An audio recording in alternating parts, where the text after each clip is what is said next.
Buenos días, mi nombre es Marcela Medina y en el día de hoy vamos a tener la clase núcleo celular.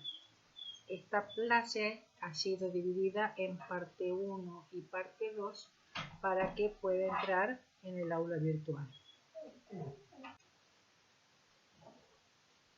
La presencia del núcleo caracteriza a las células eucariotas. Las funciones del mismo son almacenar la información genética y dirigir y regular las actividades de la célula a través de los productos de expresión de los genes, que son los polipéptidos y las proteínas. El tamaño del núcleo depende del tipo celular. Es así que hay células como los adipocitos.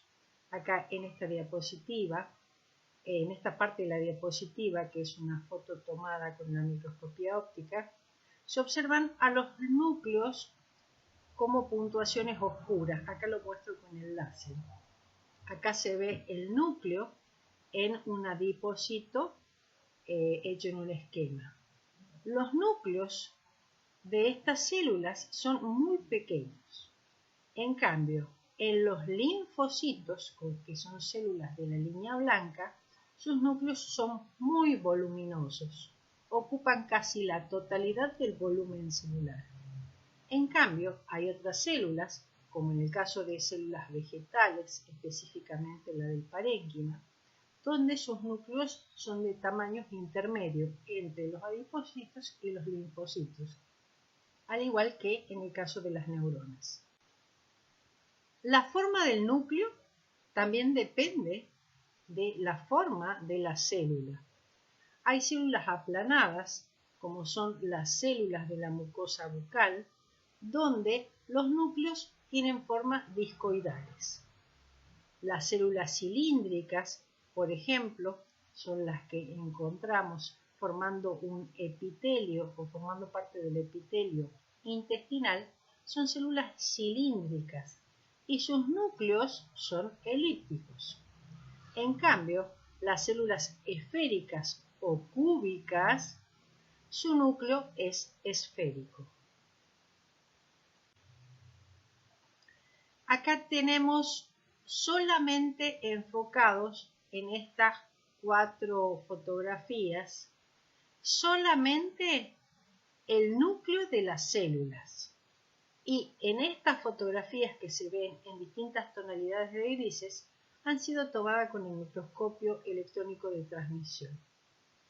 Los núcleos pueden tener una forma esférica, como muestran las 2 primeras diapositivas, puede ser un núcleo ovalado, o bien puede ser un núcleo de forma irregular, tomando la denominación de este como identado, o como en el caso del neutrófilo, es un solo núcleo que se denomina lobulado o multilobulado. Acá tenemos la misma célula, pero tomada a nivel de microscopía óptica, donde se ve el único núcleo de color lila. El tamaño y la forma del núcleo suelen ser constantes para cada tipo celular, para cada tipo particular de célula. Un hecho útil en el diagnóstico de ciertas células cancerosas. La localización del núcleo va a ser de acuerdo al estado funcional de la célula. Acá en esta diapositiva a nivel de microscopía electrónica de transmisión vemos una célula secretora epitelial. Esta célula secretora tiene la función de exocitar gránulos de secreción. Los gránulos se ven más electrodensos, con un gris más intenso. Entonces, la célula que está especializada para la secreción de esos gránulos, los gránulos van a ubicarse o van a localizarse en la porción apical de la célula. Por lo tanto, el núcleo va a tener una localización basal. Esto mismo se está observando a nivel de microscopía óptica. Otra de las características de los núcleos es que hay células, como las fibras musculares esqueléticas, que son células que tienen muchos núcleos. Acá están vistos con las flechas rojas. Esos núcleos se localizan o se disponen en la periferia celular. Acá observamos el tejido cortando la fibra de forma longitudinal y acá de manera transversal. Mientras que otras fibras musculares, como son las cardíacas y las fibras musculares lisas, solo tienen un núcleo. Habíamos dicho que la característica, la presencia del núcleo, es lo que caracteriza la célula eucariota. Sin embargo, hay células eucariotas que a través del camino de la diferenciación han perdido su núcleo. ¿Para qué? Para hacer más eficiente su función.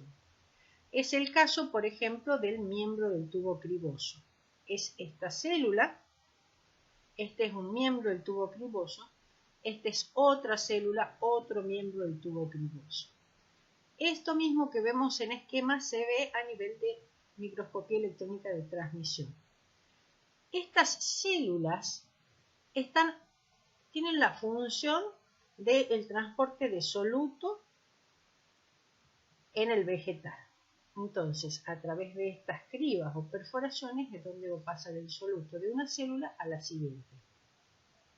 Estas células son células vivas, tienen citoplasma y tienen como característica acompañar toda la vida del vegetal. O sea, duran estas células mientras viva el vegetal.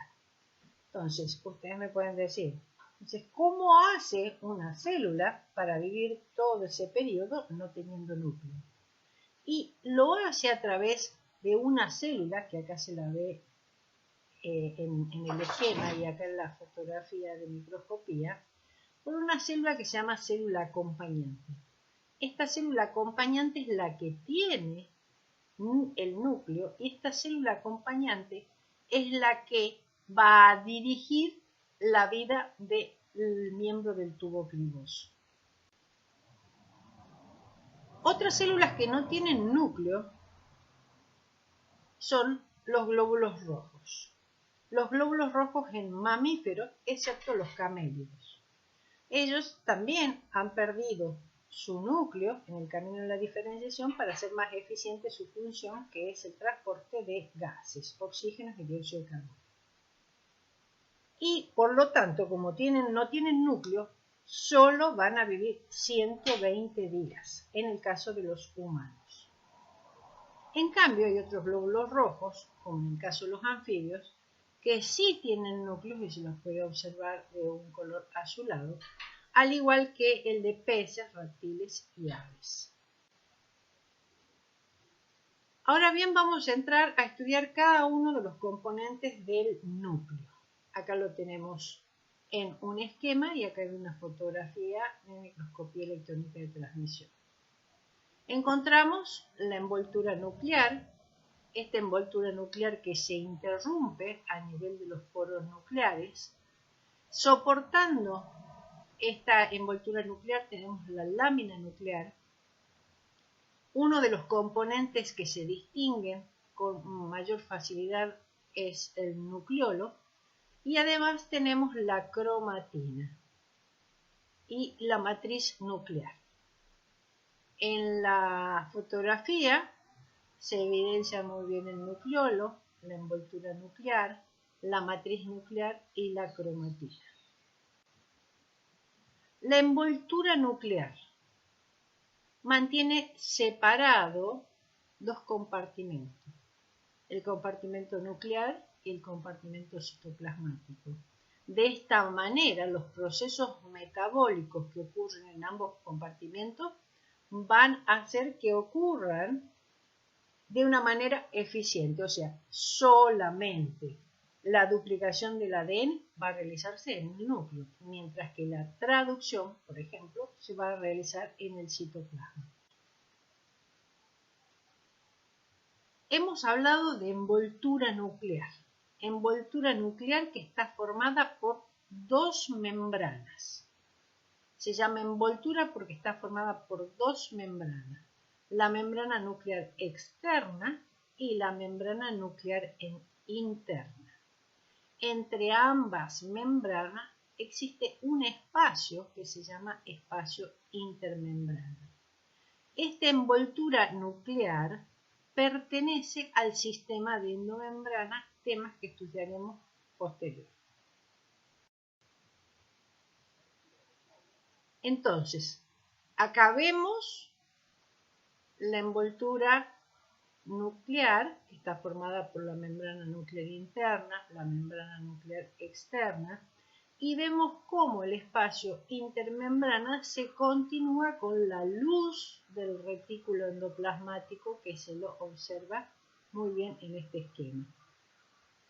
Observamos los ribosomas, ¿sí?, que están cubriendo la membrana nuclear externa, y estos ribosomas, al igual que los ribosomas que forman el sistema, el retículo endoplasmático rugoso, tienen funciones de síntesis de proteínas, pero síntesis de proteínas, por ejemplo, proteínas transmembranas. En esta diapositiva observamos el componente o el compartimento citoplasmático, el compartimento nuclear. Ahí se distingue muy bien la membrana nuclear interna, la membrana nuclear externa, la continuación con el retículo endoplasmático, la continuación a nivel de la contiguidad a nivel del lumen, y acá vemos la interrupción de ambas membranas que le va a dar lugar a la formación del complejo del poro nuclear. Acá está el compartimento citoplasmático, el compartimento nuclear, la membrana nuclear interna. Vemos cómo se fusiona con la membrana nuclear externa formando la envoltura nuclear. La existencia de dos membranas paralelas facilita la especificidad funcional de cada una, al permitir que la membrana interna y la externa se especialicen en interacciones con el nucleoplasma y con el citoplasma respectivamente.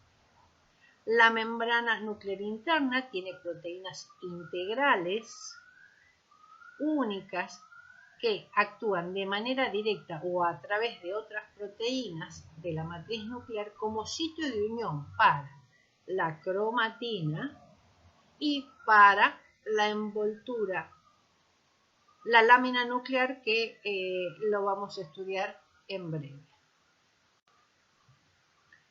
Otro de los componentes son los poros nucleares. Son estructuras que atraviesan la envoltura nuclear. Acá se ve una fotografía tomada por criofractura. Estas imágenes indican la presencia de los poros nucleares.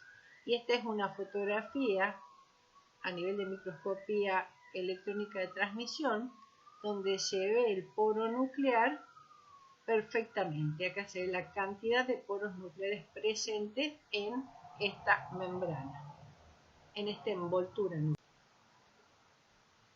El poro nuclear o complejo del poro controlan el intercambio de moléculas entre ambos compartimentos, el compartimento nuclear y el compartimento citoplasmático.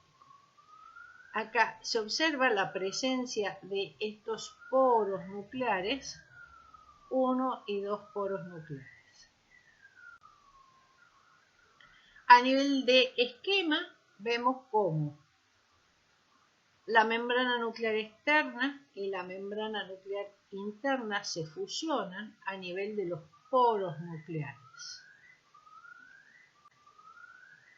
Estos poros nucleares, que están formados por 8 columnas proteicas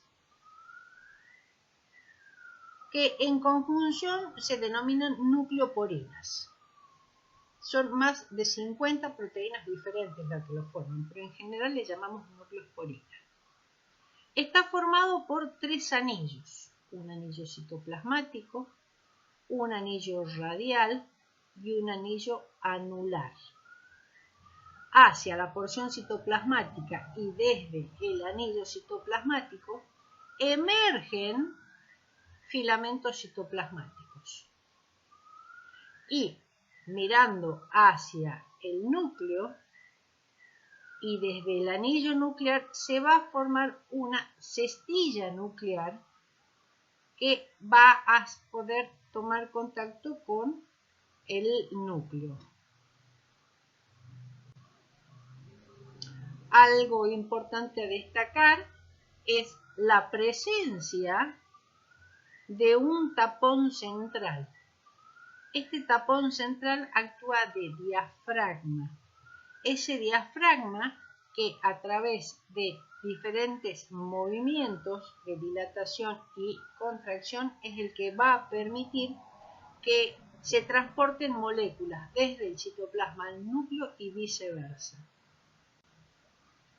Acá tenemos imágenes de microscopía electrónica de transmisión, cómo se observan estos poros nucleares desde el citoplasma, que lo estaríamos mirando desde los filamentos citoplasmáticos, desde el núcleo con las cestas o cestillas nucleares, y acá se observa muy bien el tapón central, ese tapón que actúa, habíamos dicho, de diafragma.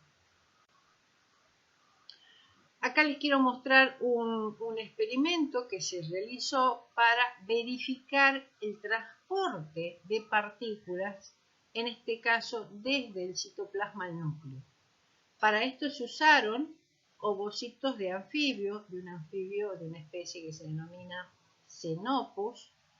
A esos ovocitos se inyectaron partículas recubiertas con oro, que se las ve ahí bien negra, indicado por la punta de flecha, y a diferentes tiempos fueron fotografiados para ver cuál era el movimiento, por dónde atravesaba esa partícula de oro.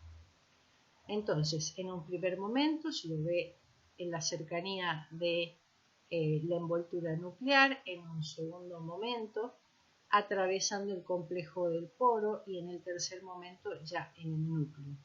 Esto mismo que les estoy hablando se lo hizo a través de este esquema donde la partícula está en color rojo y verde en la cercanía del poro nuclear, atravesando el poro nuclear y ya en el núcleo.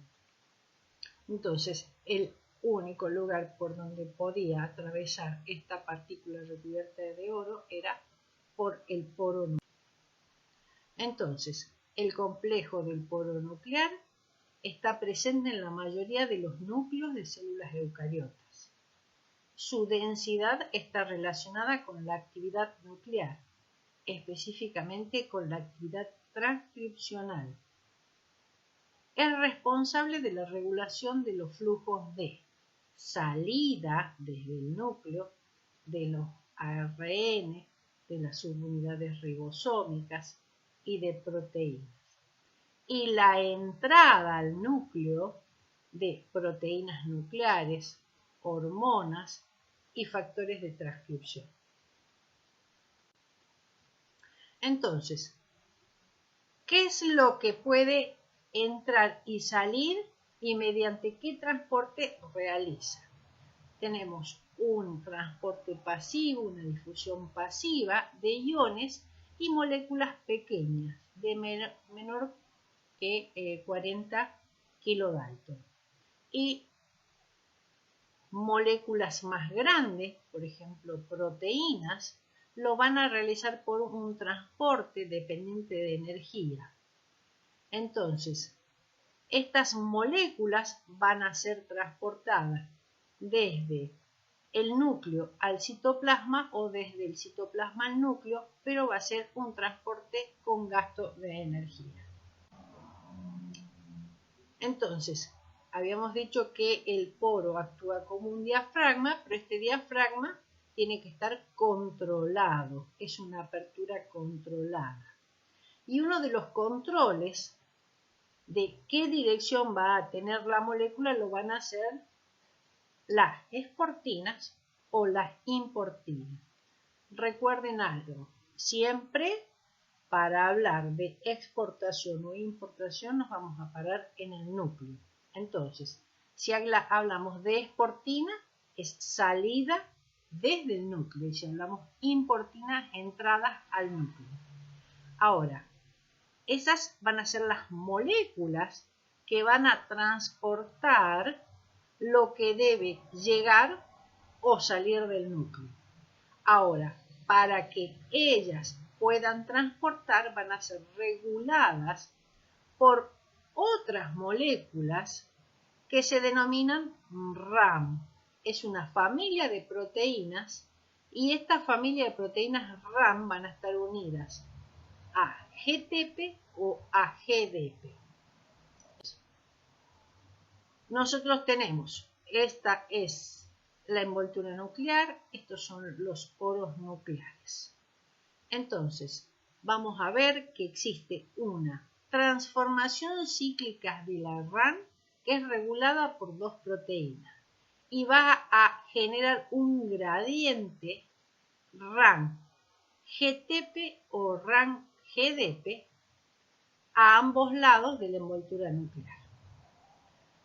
En el núcleo, recuerden, en el núcleo siempre hay una mayor concentración de RAM GTP, mientras que en el citoplasma hay una mayor concentración de RAM unida a GDP.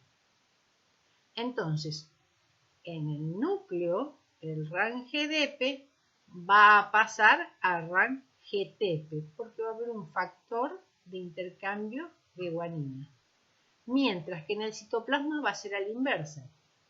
El RAM GTP, por acción de una GTP-asa, va a producir la liberación de un grupo fosfato y vamos a tener la proteína RAM unida a GDP. Entonces, la direccionalidad del transporte nuclear de las proteínas de transporte a través del poro nuclear es controlado por exportinas e importinas que están reguladas por la RAM GDP y RAM GTP. Entonces, habíamos dicho que el transporte es controlado.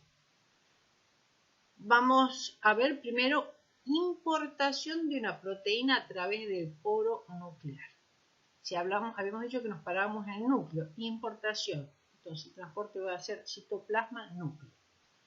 Si esta proteína debe llegar al núcleo, primero va a tener una secuencia de señalización que se va a llamar señal de localización nuclear. Entonces, nosotros tenemos que esta proteína que está en el citosol debe ser importada, llevada al núcleo. Entonces, tiene que tener esta señal de localización nuclear. Ahora bien, ya la tiene, ¿qué más necesita? Necesita de importina para que pueda trasladarse al núcleo. Entonces, el poro va a necesitar dilatarse. Dilatarse va a necesitar de algo más. Lo vemos ahora en el ciclo de importación de una proteína a través del poro nuclear. Yo les puse la flecha para que veamos que el ciclo lo vamos a empezar a comentar desde este punto.